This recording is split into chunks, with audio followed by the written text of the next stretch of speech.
Barchaga Take Profit do'stlar, sizlar bilan Fokus Bayazizov. Bugun gold holatida nima qilishimiz mumkin? Bugun 8-aprel O'zbekiston vaqti bilan 4:27 bo'libdi. Nimaga London New York sessiyasidan oldin beriladi? Chunki eng yog'liq volatil bo'lgan paytlar aynan shu vaqtda bo'ladi.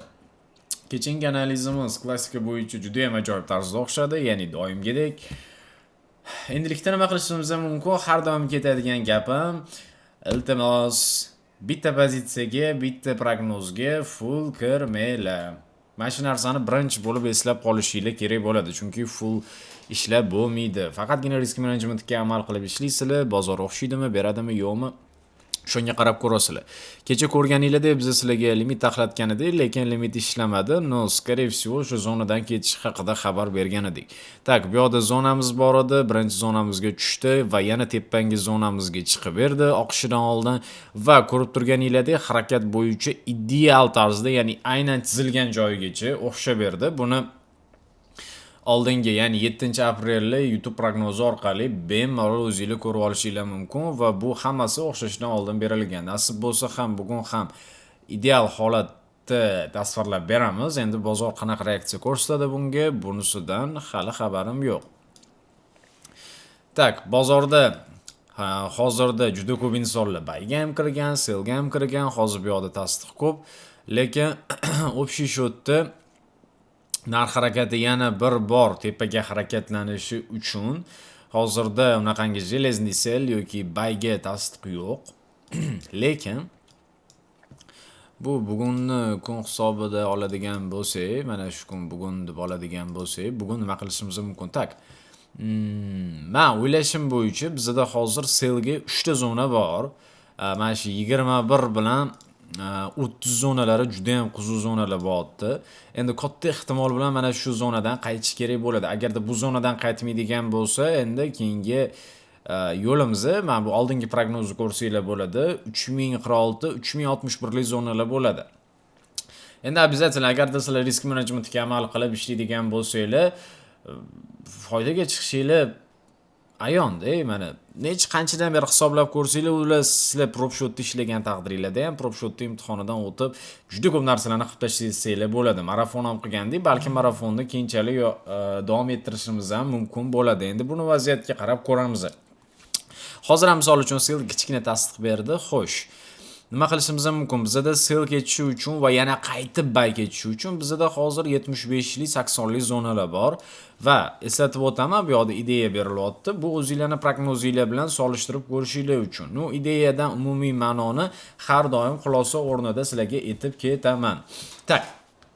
Общий счётda tilla bugunchalik ham sell ketishini kutamiz, chunki birdaniga buyga o'zgarib keta olmaydi. 3080, 3090 ga chiqib ketish qiyin. Lekin kanalda kecha shu haqida kichkina ideya bergan edim. Xo'sh, nima qilishimiz mumkin? Tak. Bizda hozir katta ehtimol bilan o'zi mana mini analizim bo'yicha menda o'zi mana shu zonalar full zona edi. Full zona edi, yana mana shuni qilib harakatlanib ketish kerak edi. Mana shu zona hozirgi shu 10-15 zonalar bor, o'sha zonalar full zona edi. Shu 3015 dan to 80 lik zonalarga tushib, undan keyin yog'i nima bo'lsa bo'ladigan bo'lishi kerak edi. Lekin unaqa bo'lmadi. Unaqa bo'lmayapti, balki bo'ladi. Endi bu bozordan. Tak, agarda bu yoqdan qaytish niyati bo'lmaydigan bo'lsa, bizda bu yoqda 21 bilan 30 zonalari bor. Katta ehtimol bilan endi agar 30 ga chiqadigan bo'lsa, tushish fakti juda ham kamayib ketadi. Endi agar 21, 25 zonalarga chiqib, agar chiroyli struktura bilan sellga harakatlanadigan bo'lsa, biz sellamizga qaysidir ma'noda sal железнийroq bo'lishi mumkin. Xo'sh, nima qilishimiz mumkin? Birinchi bizda ideya mana shu zonada reaksiya olib 80 lik zonalargacha tushishi va ikkinchisi bizda 21, 25, 30 zonalardan reaksiya olib sellga harakatlanishi. Ya'ni mana shu zonalardan narx harakatlanib to o'sha 80 lik zonagacha tushishini analiz qilman, lekin katta ehtimol bilan statistikalarning hamma narsa bo'yicha bugunning o'zida ketib qolish ehtimoli qiyin. Aynan buyga.